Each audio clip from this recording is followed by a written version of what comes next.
Welcome to New World Next Week. I'm James Corbett of corbettreport.com.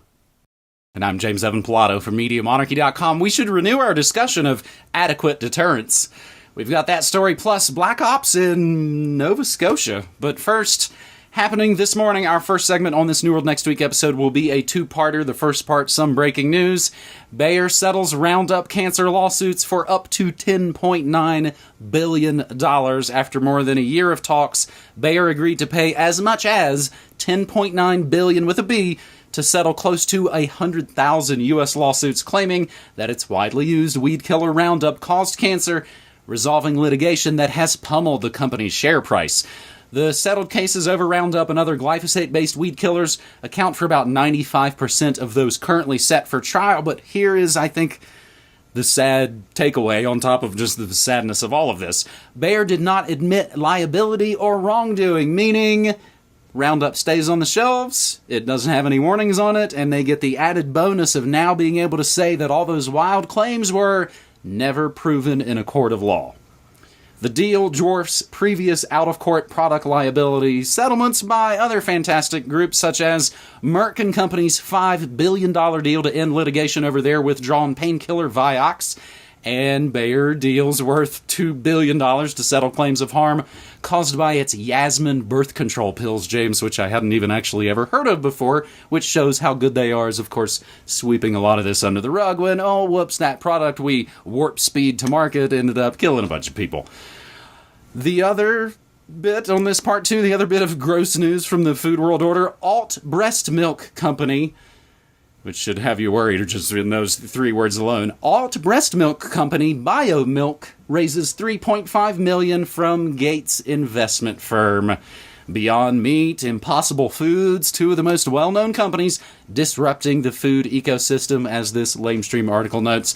Now the pipeline of alt food companies include BioMilk, and it is spelled B-I-O-M-I-L-Q, and when I referenced this on the morning show this morning, James, I noted, much like the cereal Fruit Loops that spells it F-R-O-O-T, there's zero fruit in that cereal, and there ain't no milk in this BioMilk, a North Carolina-based startup targeting infant nutrition by attempting to reproduce mother's breast milk in a lab. BioMilk just earned the backing of the world's top investors, raising $3.5 million in funding from Breakthrough Energy Ventures, Bill Gates' investment firm that's focused on climate change. Breakthrough Ventures investing coalition includes Jeff Bezos, Mark Zuckerberg, Richard Branson, Michael Bloomberg, and more, a real rogues gallery of just sort of the New World Order Illuminati super friends, as they like to call themselves. BioMilk co-founder CEO Michelle Eggers, a food scientist who worked on the Larabar at General Mills, which of course has the convenient initials of GM, before moving on to business school and then of course a stint at the Gates Foundation. She and her co-founder, Leela Strickland, who I couldn't find anything out about, hope that the breast milk produced by BioMilk from culturing mammary epithelial cells will help reduce the carbon footprint from the current global infant formula market, which Fortune Business Insight says will surpass $103 billion by 2026.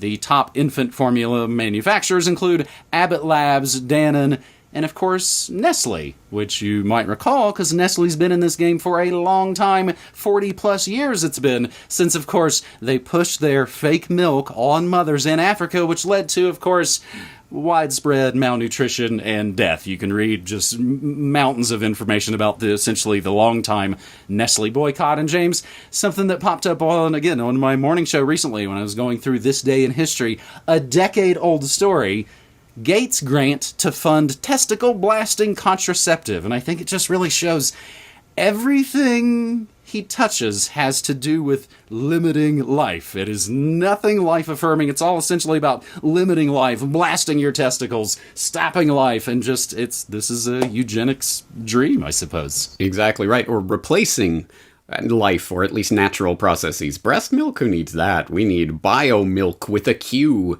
It's like Dr. Nick, 1-800-DOCTORB, the B is for bargain. BioMilk with a Q. The Q is for quality, or something along those lines. Yeah.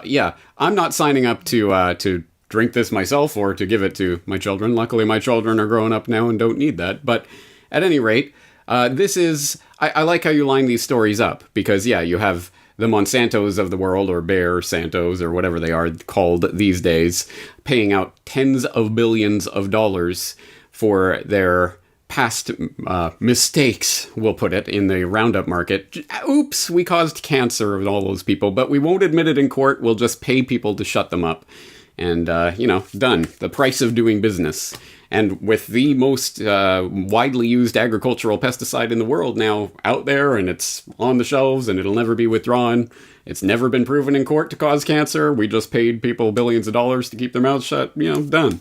And 20, 30 years from now, when biomilk cancers are a thing, they'll be, they'll pay out, and that'll be the price of doing that business, right? But it's a $103 billion market, so, get in while the getting's good.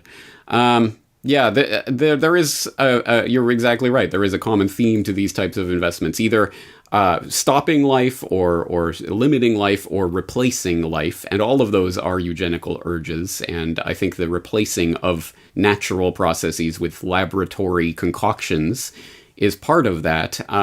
And just to add another story to the mix that I actually just came across just as I was researching the things for today. This one from discovermagazine.com. Many BPA-free plastics are toxic. Some are worse than BPA. So there you go. Don't worry, guys. We're taking out the BPA. But what are you replacing it with? Oh, don't worry about that. That's next decade's problem.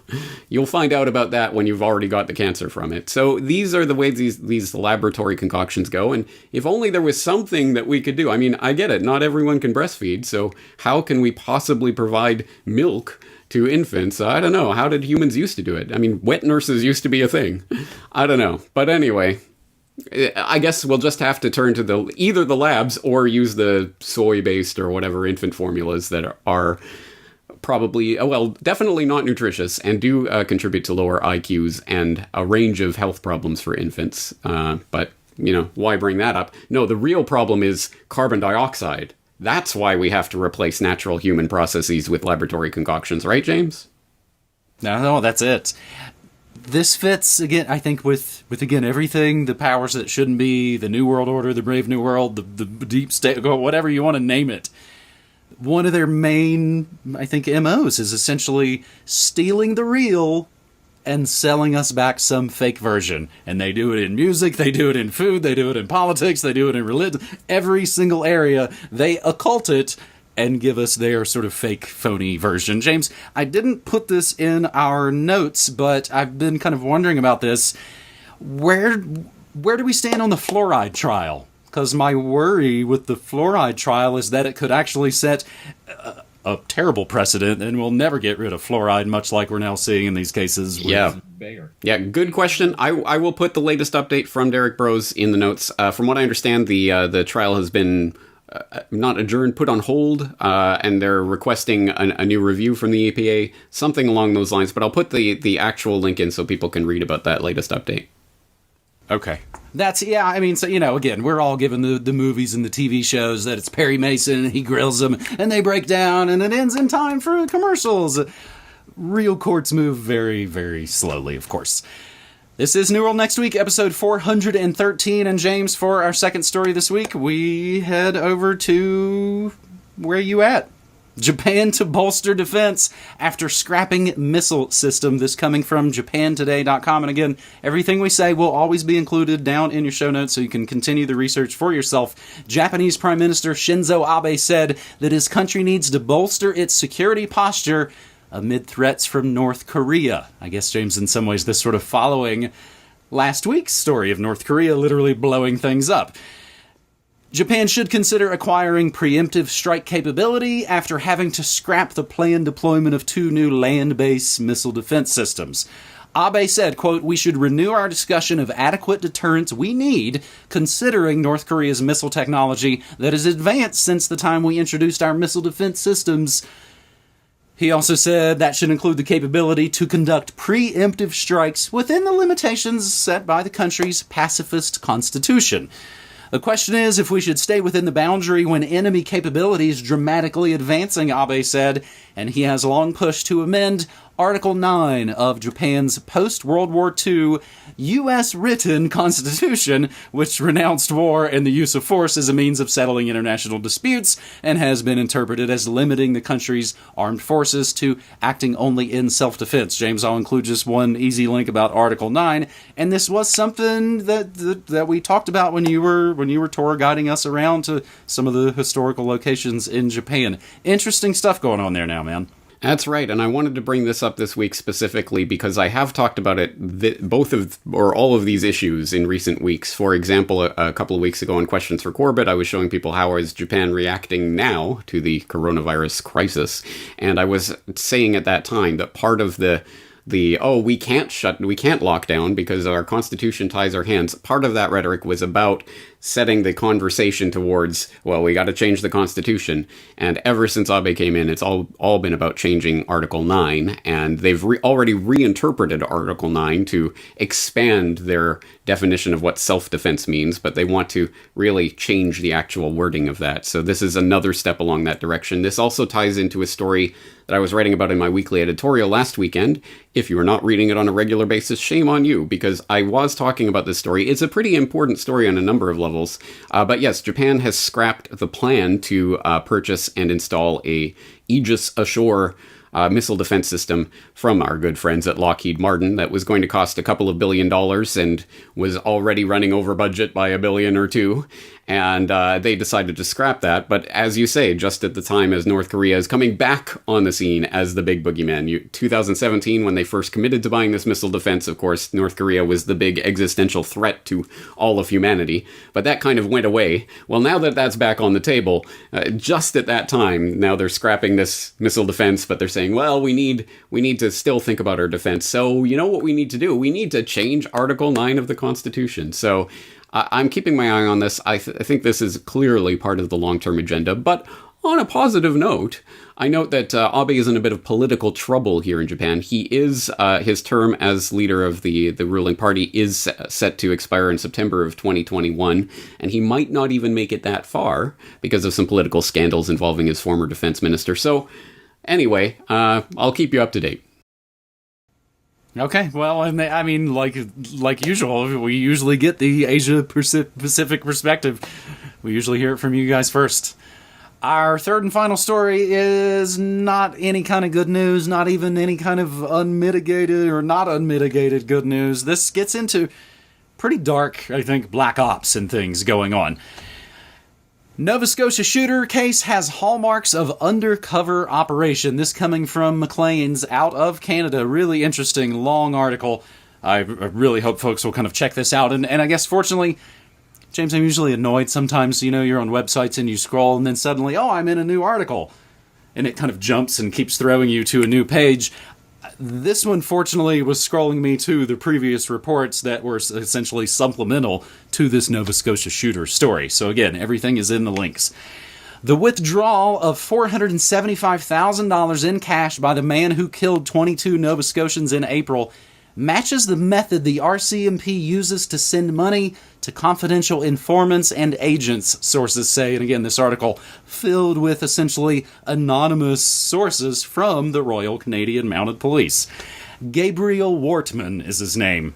Wortman, responsible for, they say, the largest mass killing in Canadian history, withdrew the money from a Brinks depot in Dartmouth, Nova Scotia, March 30th, carrying a carry-all filled with $100 bills in the trunk of his car. According to a source close to the police investigation, the money came from CIBC Intria, a subsidiary of the chartered bank that handles currency transactions. Sources in both banking and the Mounties say the transaction is consistent with how the RCMP funnels money to its confidential informants and agents and is not an option available to private banking customers. The RCMP, meanwhile, has repeatedly said it had no special relationship with Wortman, but if he was an informant or an agent, it could explain why the force appeared to take no action on his illegal guns, his domestic assault of his common-law wife. A Mountie familiar with the techniques used by the force in undercover ops, but not with the details of this specific case in the shooting, says Wortman could not have collected his own money from Brinks as a private citizen. There's no way a citizen can just make an arrangement like that, he said in an interview. He added that Wortman's transaction is consistent with the Mounties' experience and how the RCMP pays its assets. I've worked a number of CI cases over the years, and that's how things go. All the payments are made in cash. To me, that transaction alone proves he has a secret relationship with the Force. Nova Scotia killer had ties to criminals, withdrew huge sum of cash before shooting. So, James, I'll throw it back to you. Does this...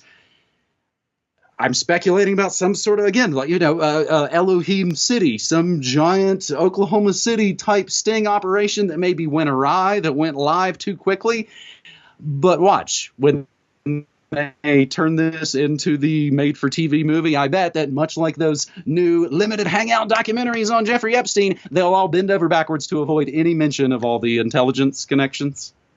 Yeah, what do you want to bet? Yeah, it is speculation at this point precisely what the story is, but we can tell you what it is not. This person was not a regular commercial customer because that bank could not possibly have given him that money. No, clearly he was involved with the RCMP or with the police in some fashion, and that will, I have no doubt, that will eventually come out through some sort of court document or something that eventually gets released.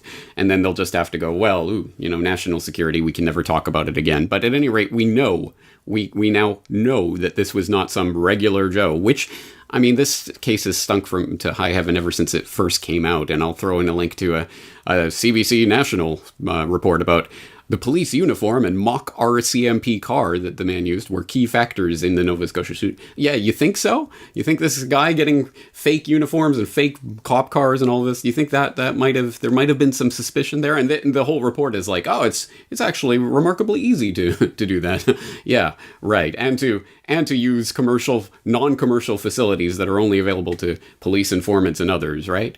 Yeah, the truth is starting to emerge on this, but as I say, it's probably not going to come out. Anyway, I haven't been following this story in great detail. I did want to put it on the record here, but for people who are interested in more about this story and the background and context, I will direct them in the direction of previous Corbett Report guest Dan Dix, who's been covering this. He has a new report up on transactions reveal Nova Scotia shooter may have been RCMP informant or agent.